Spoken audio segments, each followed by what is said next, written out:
everyone. I'm Marty Durham with Wizards of the Coast Publishing, and welcome to today's Book Nook. As you can see, we've moved the Book Nook down to the Wizards of the Coast Dojo because we're interviewing Origins award-winning game designer Bruce Cordell. Hey, Bruce. Hey, welcome to the Book Nook. Thank you. Glad you could make it today. Me too. This is awesome. Great. So now, Bruce, as one of the primary authors of the 4th edition Realms, Bruce, this really isn't working for me. Can we please just sit down? Sure, no problem. Okay, thanks. All right, this is a little bit more my speed. I hope that's okay. So let's get back into the questions here. Sure. So now, as one of the primary authors of the 4th edition Forgotten Realms, what would you say is the coolest aspect of the 4th edition Realms? You've got the threat of the Shadowvar from Netheril coming back from being gone for thousands and thousands of years. Mm-hmm. You've got the threat of Thay with Zaz Tom taking control of the Red Wizards and trying to basically rewrite reality completely in his own image. He failed to do that the first time around, and now that means he has to actually expand further out into the realms, build more dread towers, and try and take over larger sections of it if he's going to try it again, and he probably will. And of course, you've got the Abelethic Sovereignty, which has this city floating over the Sea of Fallen Stars, and everyone's a little worried about what these primordial Aboleths are suddenly doing, awakened and floating and watching. So writing novels changes the way you write game design? You know, it does to some extent. If there's a descriptive element that I can bring into a game design, I'll definitely try and apply what I've learned writing novels to that, to try and bring it more forward, to try and make it a little more have it a little more punch, and not have it quite be so dry on the page. I mean, we're trying to do that anyway for game writing, but I think writing novels has certainly helped me accomplish that. So does being an active player and DM in the Realms, does that ever influence how you write? You know, that's an interesting question. You would think, yes, of course it does, but sometimes it does, because if I'm researching something for my own campaign, I'll be, finding out little bits of lore here and there in the Realms, and I might be able to say, hey, I can use this in what I'm currently writing. It actually touches upon the same area. Or as a DM, if I'm playing, my DM may say something or bring something to the table that I might say, oh, I'll have to look up that later. Maybe that'll touch something. But for the most part, I would say, I've never taken a scene from my game or from my DM's game and brought it into the novel. Just nothing's really come up that way. It would be cool if that had happened, but so far that hasn't happened. So your newest novel, which is called City of Torment, is the second book in the Abelethic Sovereignty trilogy. So what made you choose the Abelethic Sovereignty as your subject matter? Well, to be honest, it was the publisher of the book department, Phil Athens, who came to me and said, I think you should write a trilogy about the Abelethic Sovereignty. I'm the one, as the game designer, who wrote about them and brought them into the Realms for 4th edition. I guess it seemed there was a lot, really unknown about them, and Phil thought that I would be the person on the novel side of things to write about them. So, of course, I was happy to do so because they are pretty mysterious, and what they're actually up to is a very interesting story. So what is the inspiration behind City of Torment?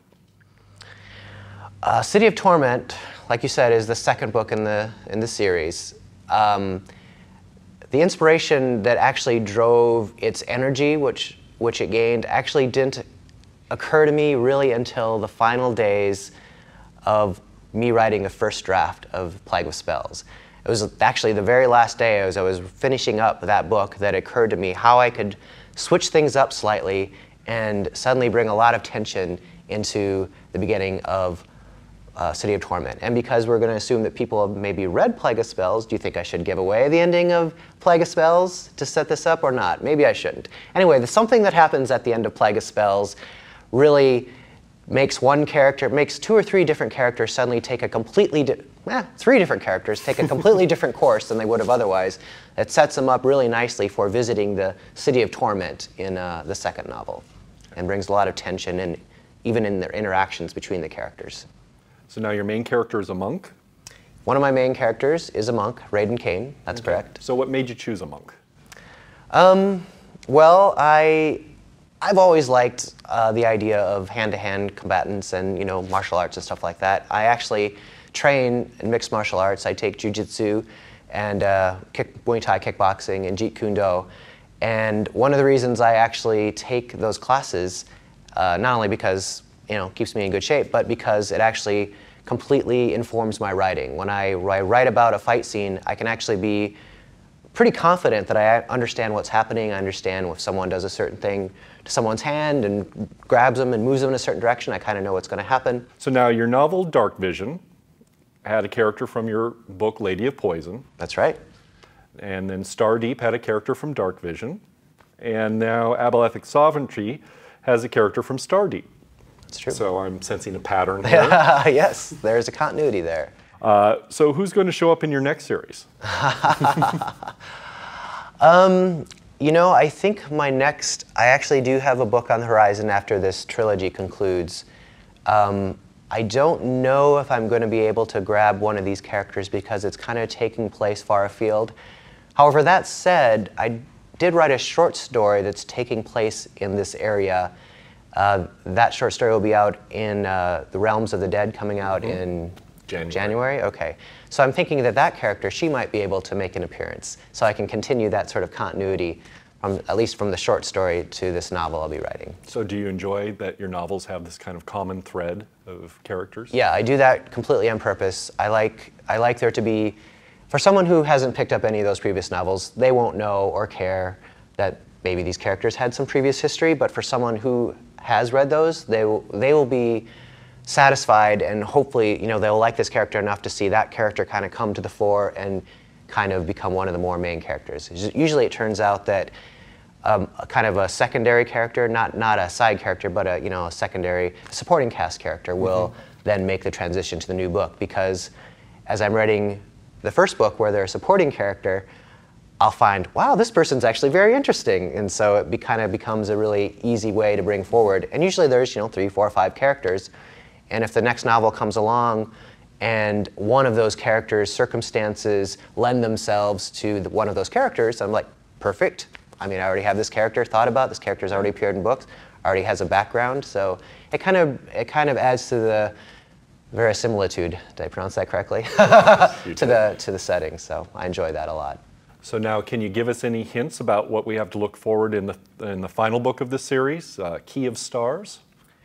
Well, as exciting a setting as City of Torment is going to turn out to be, the place they actually visit, you'll actually find that is actually just a precursor to some place that they must actually finally venture to stop the overall thrust of the Abelethic Sovereignty's plans, or at least the direction they're moving in. So that will be very exciting. Also, with the main character, Raiden Kane, there's something he's been searching for actually ever since he was first introduced in Stardeep as one of the secondary characters, and he's kind of been looking for it ever since, and he may very well find some aspect of that, so that'll be very exciting for him. All right, well, thank you for stopping by the Nook, Bruce. Oh, no problem. Thanks for having me here. All right, thank you, everyone. Hey, we're introducing a new thing in the Book Nook with this episode. You have a chance to win an autographed copy of City of Torment, autographed by Bruce here. All you need to do is go to our website, wizards.com/books, and click on the Book Nook icon and to look for official rules and entry instructions, and you can win a copy of this book autographed by the author. Yay. That's the Book Nook for today. Thanks for stopping by, and we hope to see you again soon.